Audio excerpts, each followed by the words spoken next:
It's a lot harder than we thought it would be.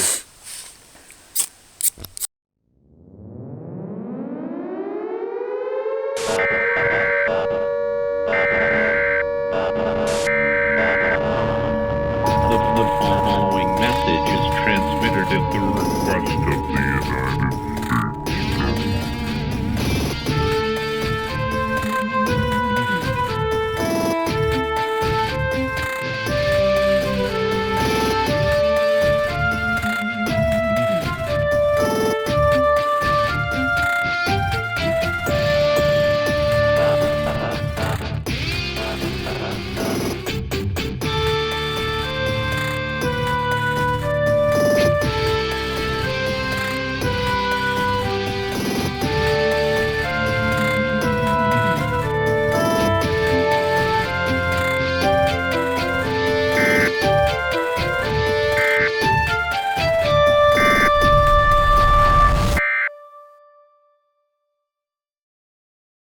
This is Grimm, and there's Drought.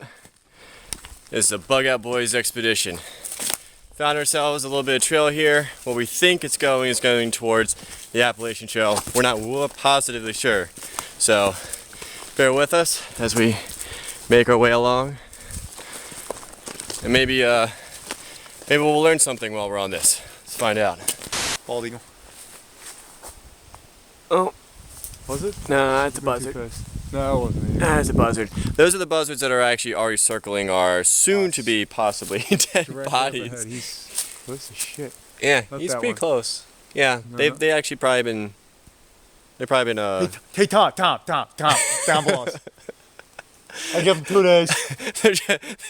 they're just waiting for us to die. Here's Drought, grabbing some of this grass. That's gonna be actually really good for tinder later on. It's gonna be really dry out. It's been out in the sun for a while, so we're actually gonna try and use this to start our fire, using only ferro rod and things that we brought. So we're just collecting this as we go along. Something Mr. Cody Lundeen would do, and shoving it in our pockets for later. Not sure if you can hear it, but we're hearing water. Naturally, we're heading down the mountain, trying to get closer to it. The trail is really right in front of us, right there, whether you can tell or not. But that's the trail. But the water sound is coming from that direction. So, we might just go exploring and off the trail. Oh, and Drought found a spider. You have a nice hairnet now. Think of it that way. Natural hairnet. There's Drought setting up his tent. Sorry that we did not show you more of the process of it, but ooh, and he's topless as well. Getting a little bit low on light. Had a little trouble finding a good location and finding water. We did find water. It is a little bit of ways, but once we set up a base camp here, as you can see, I have already got my hammock set up. We got places to sleep now. Now we're actually going to worry about setting fire before it gets too dark, because although it might look light on the camera, we're actually probably only looking at about maybe an hour or so worth of daylight here up in the mountains. So, alright, so very premature right here, but what we got here is we've been starting getting some rocks. We've cleared away this area, gotten down to the moist dirt here, and then what I did is I found some old bark. It's very dry, and this is where I'm going to use what's inside here. Is I have lint that I collected from a dryer, clothes dryer, and it's in a watertight, airtight container from Pelican, so I don't have to worry about it if my bag gets wet. It's going to stay dry.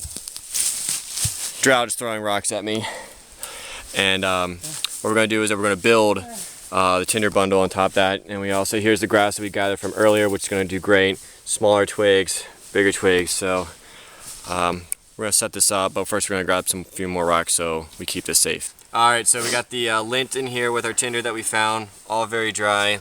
Layer the pit, so let's try this.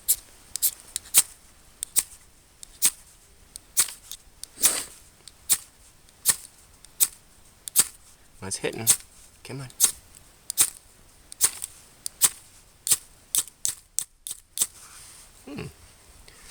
It's a lot harder than we thought it would be. Alright, now it's... we put a couple of... Oh. Right there. Oh. Right there. What is that, 4? Here, okay, grab this. Grab that.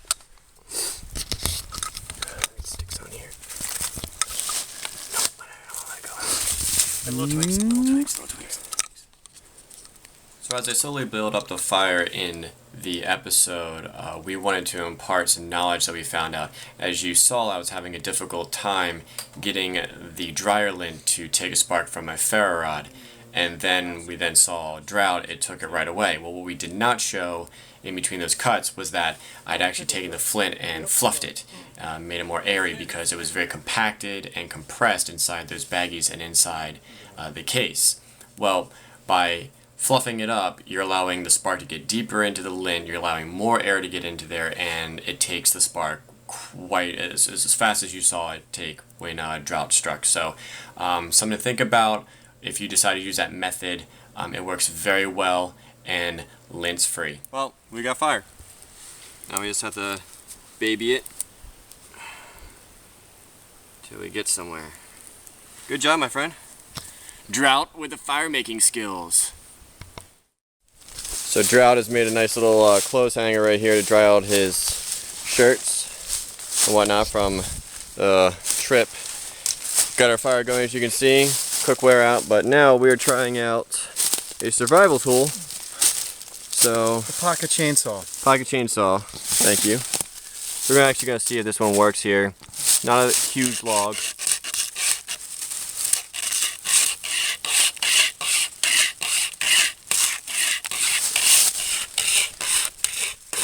Doing anything? You went through the bark. You get back in there.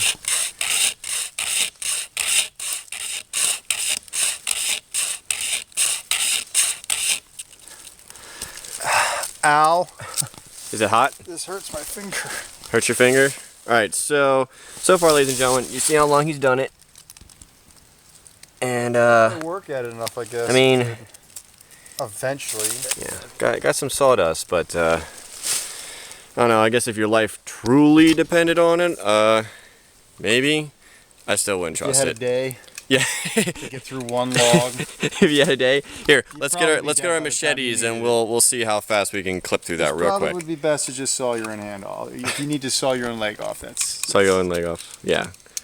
Or maybe we should start with a smaller twig, which you could probably break by just stepping on it. Yeah. Well, we did a test. It didn't break. Not necessarily. I would recommend it. Good idea. Good testing. Yeah. But we'll keep it, and we'll see what it does next time. If it breaks or not, I wouldn't recommend it. Day 2. Drought is cooking up himself a little bit of breakfast. I had myself a builder bar from Cliff. That was my breakfast. And did get cold last night. Holy crap.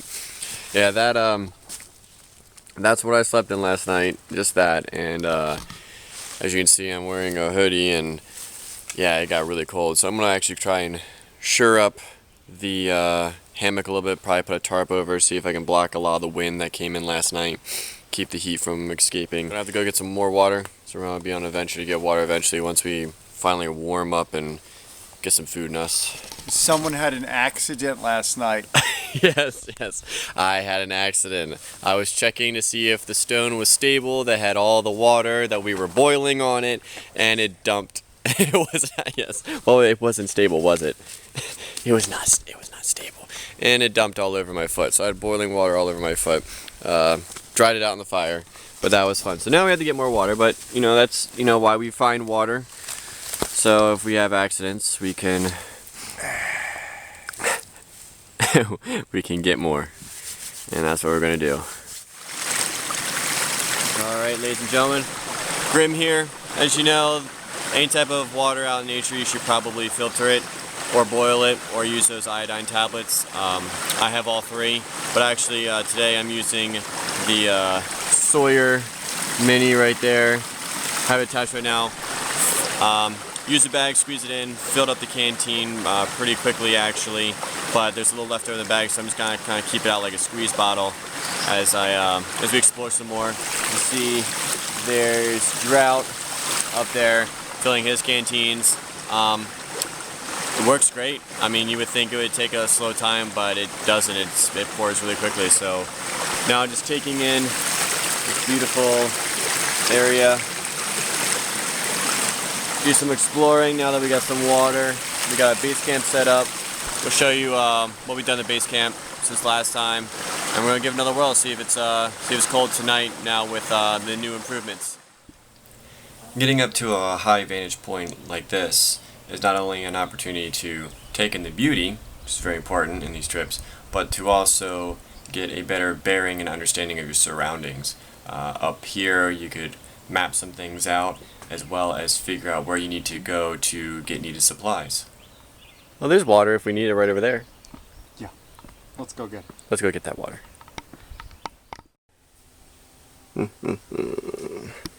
Finding some more places to explore, and hopefully I don't fall while doing so. There we are.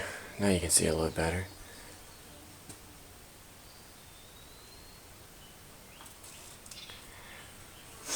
Underneath the overhang here.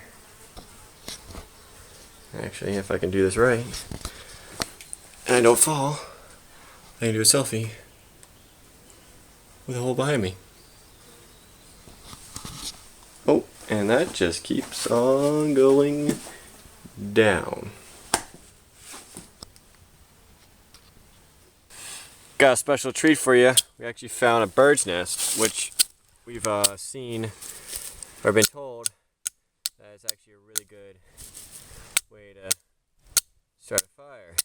We actually even throw a little bit of sawdust in there. Let's fluff it up a little bit right in there. Scrape it instead of like slash it. Yeah, there you go.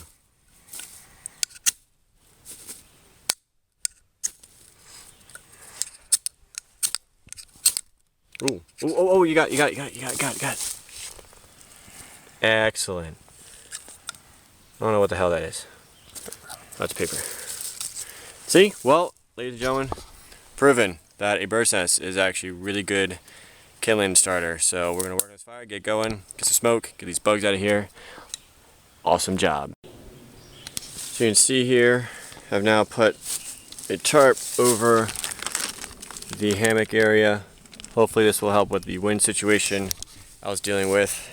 Last night it got pretty cold. And what I did is I didn't bring any stakes with me, so actually what I did is I sharpened sticks and I used them as tent stakes. Kind of saved up on my rope consumption. Also, possible chance of thunderstorms supposedly tomorrow, so hopefully we won't have that problem. But now we're both covered. Can get our gear under there. Got plenty of firewood. It's time to relax. Alright, we're at day 3. Grimm here. Also, there goes Drought. Feeling a little bit tired today. Got a little bit better sleep last night. The tarp definitely helped out. But we're out adventuring, kind of reconning the area, and we stumbled upon this right here. So, you know, it's a very old tarp here, and this is clearly something that's man-made. Don't know how long, but the important thing, other than the tarp, that if you were walking along here, is this stuff, cordage. And this is some good, decent nylon rope. So, I mean, it's hanging there. There's actually just a little pile right there and there as well. In a survival situation or a bug out situation, you could either try and use this facility that someone's already built, but also if you're on the move, just grab what you can, especially the cordage, and just pack that away, because you know, you'll never know when you're going to need cordage. I mean, I have about 150 feet of paracord in my bag, but that doesn't mean that I might run out or cut that up and use it. And so instead of cutting up and using that, I can grab these little pieces here, stuff them in my pocket. If we wanted to grab the tarp, we may be able to, depending on how good it is, and that could be useful down the road as we move along. So just want to point that out to you, and just thought it was pretty cool. So onward. Alright, ladies and gentlemen, this is very exciting. I know it dims the quality, but if you look on that rock straight in front, there's actually a chipmunk on there. That is the first sign, other than the turkey, that we have seen since we've gotten here. So as Drought and I were discussing, what do you think of the game in this area? Shitty. There is none. There is none. We saw a turkey a chipmunk, which is over here. I don't know if I'll be able to get close enough for you guys. Looks like a pretty fat chipmunk though. I mean, he's been living a pretty good life on the hog right there. Let's see if I can get a little closer there. There he is. Oh, there he went. Oh, he's gone. Alright. So yeah. 1 chipmunk, 1 turkey, 1 tree frog, bunch of toads, which you can't eat. And yeah, no big sign of any big game whatsoever. Some birds, but yep, as we've been exploring. So this would be a pretty rough area. You would want to definitely rely on your reserves, whatever you brought out with you, your MREs or freeze-dried food, and get the hell out of Dodge when it comes to this area. Alright, this is Grimm, Drought. We've made it back. We survived this first excursion. We'll see what we come up with the next excursion, so stay tuned and time to go home instead of bugging out.